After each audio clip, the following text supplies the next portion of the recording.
is going viral with Bria Hartley with the sinister grin, right? This malevolent look that's on her face right now, clearly smiling after injuring Sophie Cunningham. It looked like Bria Hartley just got instant karma, bro. She out for the season. I'm here to tell you the most dirtiest player in the WNBA contract has been written, bro.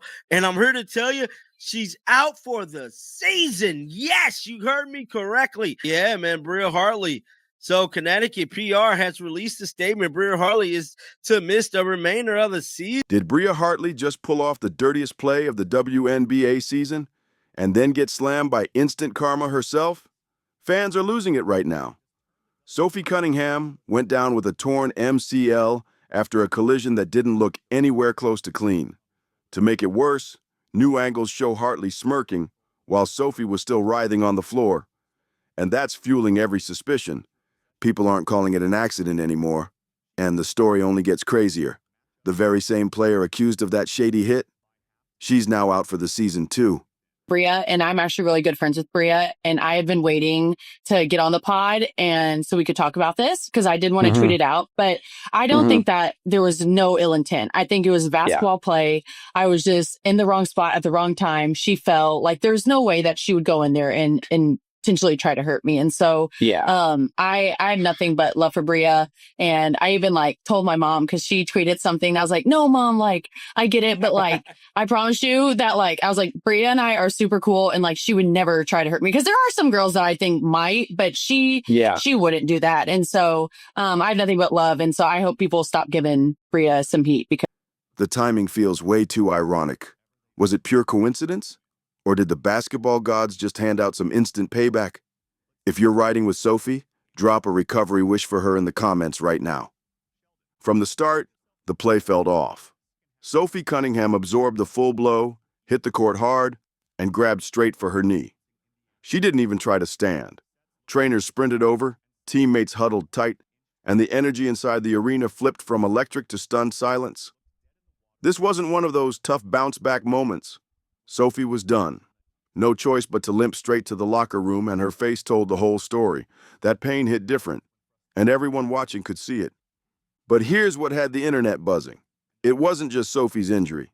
It was the snapshot right after. With Sophie still crumpled on the hardwood, cameras caught Bria Hartley flashing a smirk. That one look turned a bad injury into a full-blown scandal. Call it a grin, a smirk, even a laugh. Fans only saw one thing. Sophie Cunningham, let's be clear here. Sophie Cunningham was targeted.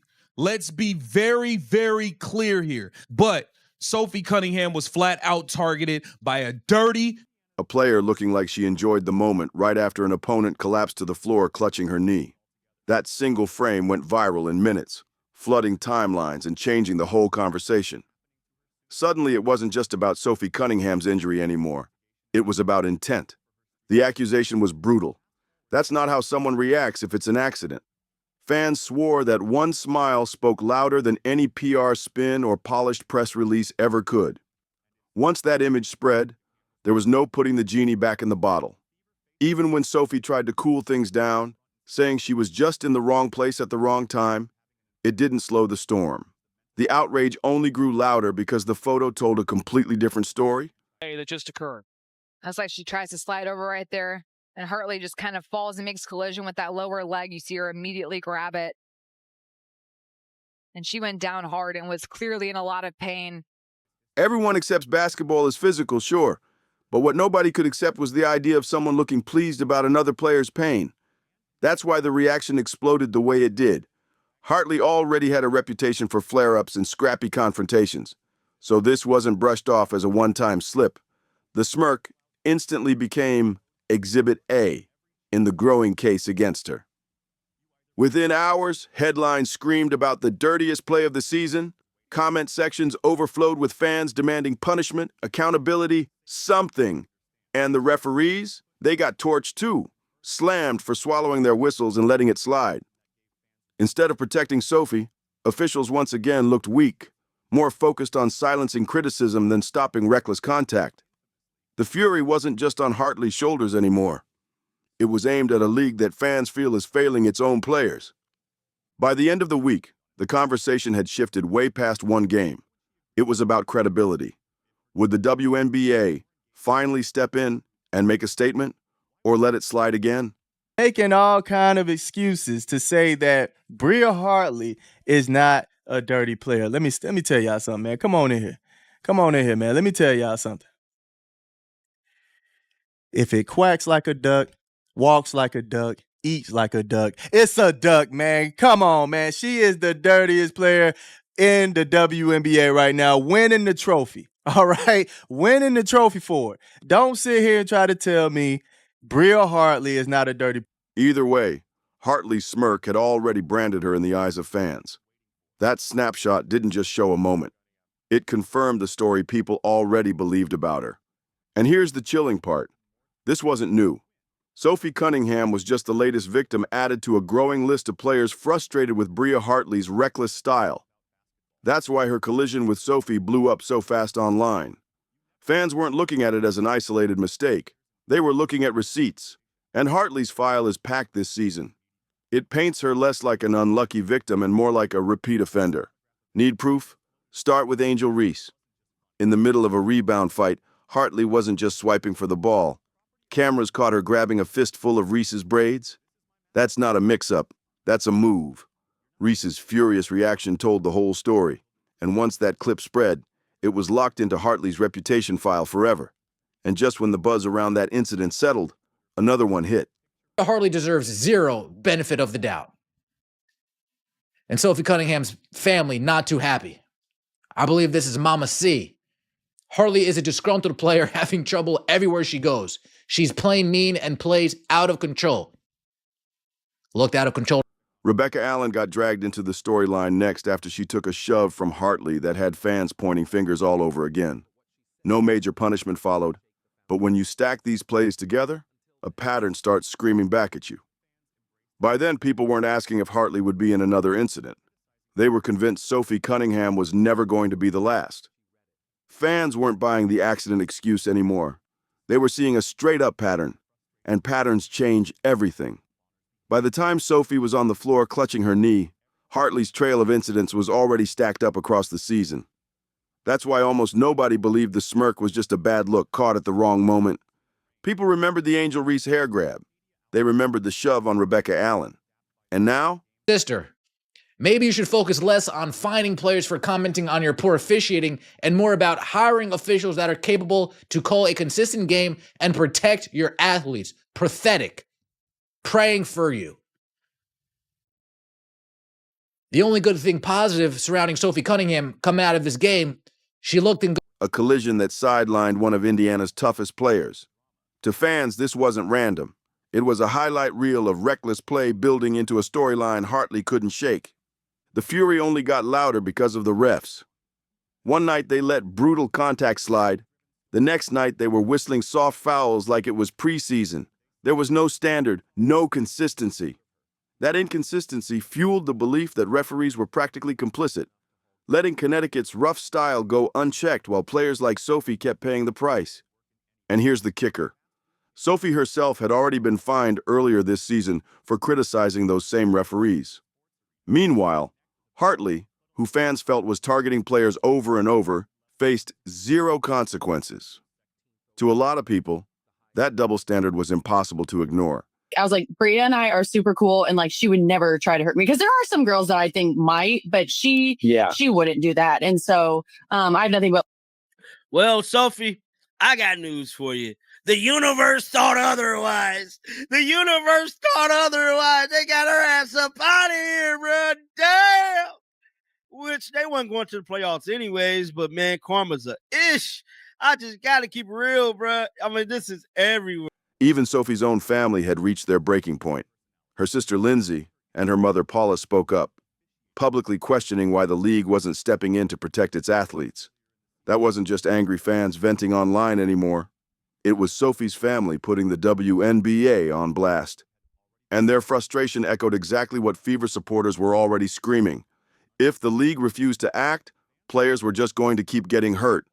Talk of suspension lit up immediately. Fans online compared Hartley's hit to other reckless plays that drew discipline, demanding the same treatment here. Indiana Fever fans wake up pissed off today. Pissed off. Not only are we getting assaulted, but they're smiling about it. This is the 6th time they've smiled, laughed, and cheered on our Indiana Fever players getting assaulted, getting injured.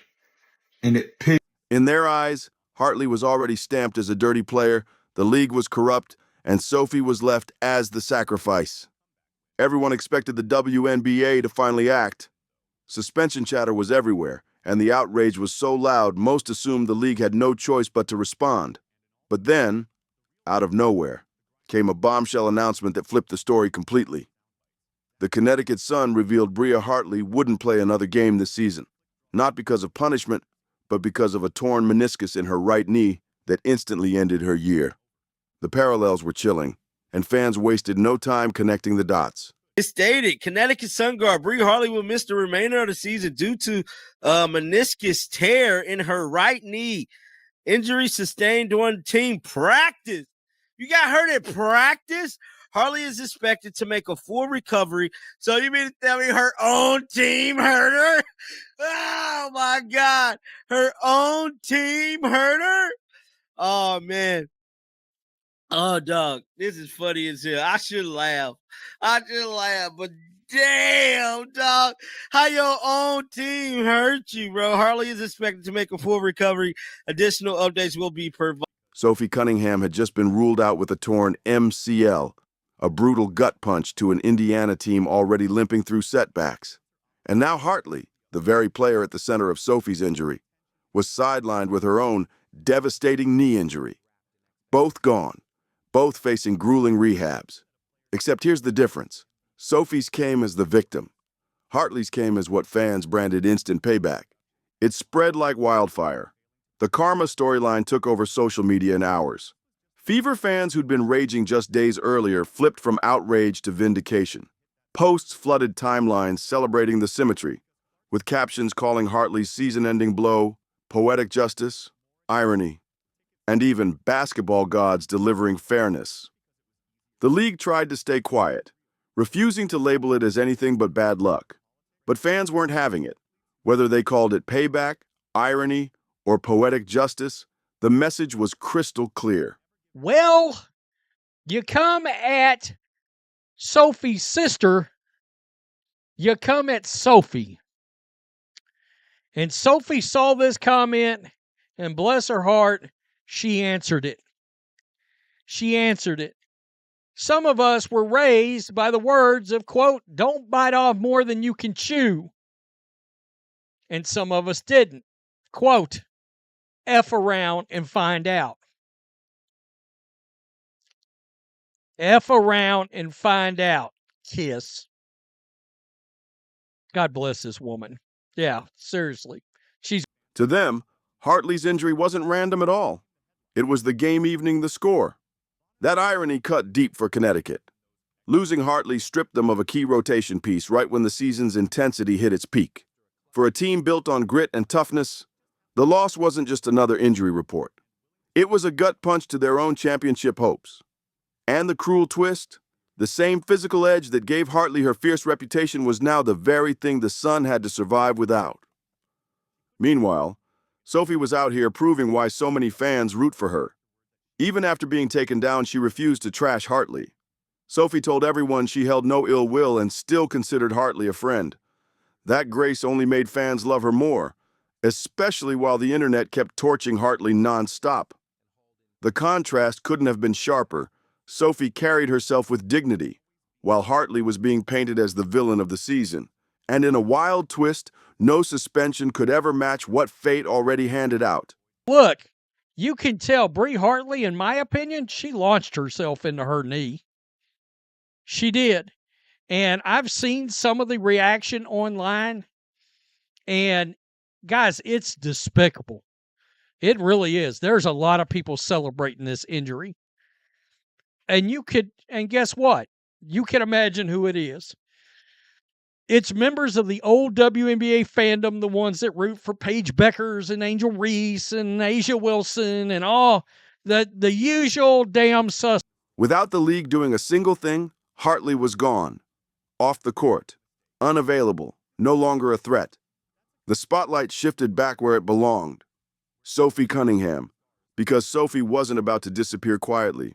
Her resilience became the real headline.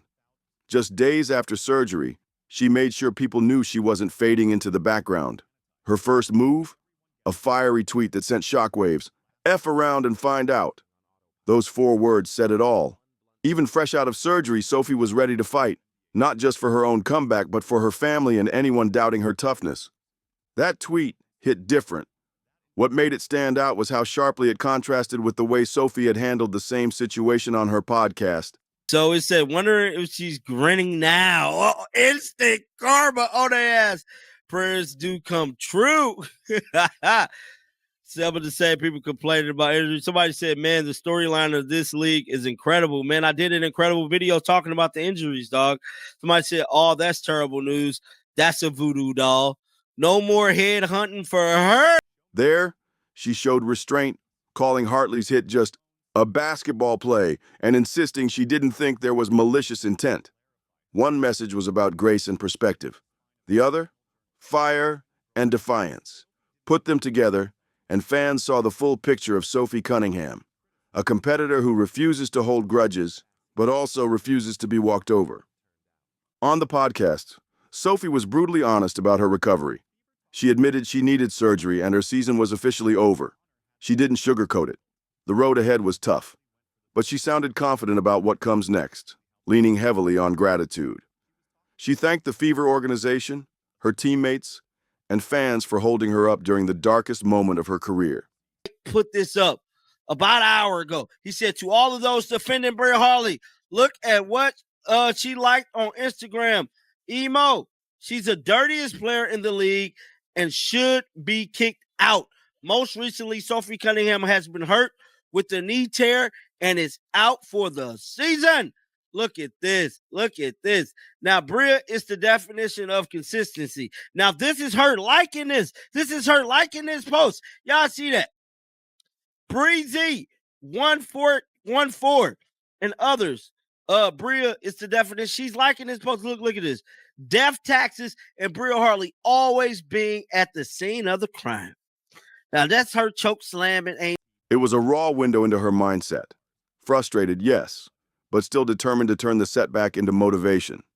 Sophie chose positivity and perseverance, proving why so many call her the emotional heartbeat of Indiana. But her family? They weren't nearly as measured. This is where that Cunningham fire came alive.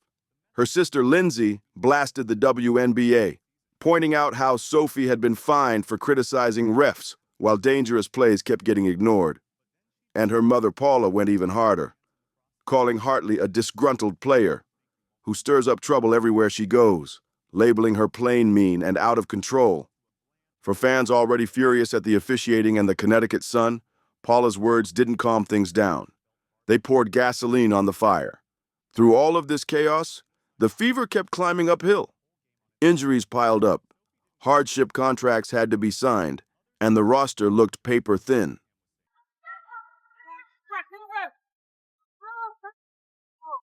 Scary moment as we went to commercial. Sophie Cunningham hit the floor hard, and she is being helped off the floor, heading back. But this squad flat out refused to fold. That resilience was on full display when Kelsey Mitchell torched the Sun with a jaw-dropping 38-point explosion, a performance so electric it earned her Eastern Conference Player of the Week honors. Then Lexi Hall stepped up as a leader, proving she could glue the team together in the middle of the storm. Even without Sophie, the grit she brought to the locker room spread across the roster like wildfire. And of course, all eyes remain on Caitlin Clark. The Fever are being careful, giving only cautious day-by-day updates. But everyone knows the second she's cleared to return, everything changes. Sophie's injury didn't break this team. It exposed just how deep their fight runs, revealing a toughness that might set them up for something far bigger than anyone expected. Atkins, 7 to shoot. Cardoso rolls, catch. Cardoso over the top, can't get it. Reese fights for the rebound, and a foul, and this time gets a little chippy, and a shove on Nelson Adota. And listen, this arena, typically we'll see. Yes, Bria Hartley's season-ending injury stole headlines. But that's not the lasting story here. The true spotlight belongs to Sophie Cunningham. Her toughness, her honesty, and her refusal to let haters write her story for her. Even on the sideline, she's proving she's more than just a player. She's the soul of this Fever team. And that's what makes Sophie's story hit even harder. She didn't just go down and disappear. She went down and became bigger than ever. Fans aren't just talking about her game anymore. They're talking about her spirit, her fight, her voice. I'm so proud of you guys. I know that sometimes it sounds like just a word when we talk about being resilient, but it's not, man. It's how we live. Yeah. It's how y'all live, and it's a tribute to you. It's a tribute to your connectedness, your togetherness, your toughness, your mindset. You never give up gritty attitudes. Like, that's what it takes. Even on crutches, Sophie turned into the face of resilience for Indiana, and the league can't ignore it. Meanwhile, the debate around Hartley hasn't cooled off one bit. Some fans still argue her injury was nothing more than coincidence, but the majority aren't buying it. The instant karma narrative is alive and louder than ever. Every time highlights of Sophie's fall or Hartley's smirk resurface, the comments are filled with fans calling it justice, payback, and the season's biggest plot twist. To every game this year and either tried to bully someone because she knew her team had her back, or she did a dirty play on someone she knew her team had her back. She never stood up for herself and then injured someone for the whole season. And guess what? Her team ended up injuring her. Her team ended up injuring. But here's where things get wild. The Fever, the so-called underdogs, keep thriving through it all. With Sophie sidelined and Clark not fully back, Indiana still refuses to quit. This team is being battle-tested in a way that no stat sheet can measure. And it's building a fire inside that could carry them straight into a shocking playoff run. The irony of it all? Hartley's reputation may never recover, but Sophie's has skyrocketed. One player branded as reckless, the other embraced as the fighter fans will rally behind for years to come. Kid 7 to shoot. Cardoso rolls, catch. Cardoso over the top, can't get it. Reese fights for the rebound and a foul, and this time gets a little chippy and a shove on Nelson Adota. And listen, this arena typically will see some ringside fight. And now the question isn't just about recovery. It's about revenge, redemption, and whether Sophie Cunningham's return will be the moment the WNBA gets flipped upside down. She turned an ugly moment into straight-up fuel. And look at the Fever now. Kelsey Mitchell is torching defenses with massive scoring nights. Lexi Hull is stepping up as the steady leader. And Aaliyah Boston keeps battling in the paint like a warrior. Add Caitlin Clark back into this mix, and suddenly, the playoff picture feels wide open for Indiana. So it looked like Bria Hartley is going into hiding. And it looked like Bria Hartley is running after news broke about Sophie Cunningham being out for The league may have failed to protect Sophie, but here's the truth. The Fever don't need saving. They're writing their own comeback story, brick by brick, game by game, and it's becoming one of the most dramatic turnarounds we've seen all season. So if you're rocking with Sophie, drop a speedy recovery in the comments right now. And don't forget, like, subscribe, share this with a friend, and turn on all notifications so you never miss out. Click the video on your screen, and we'll see you in the next one.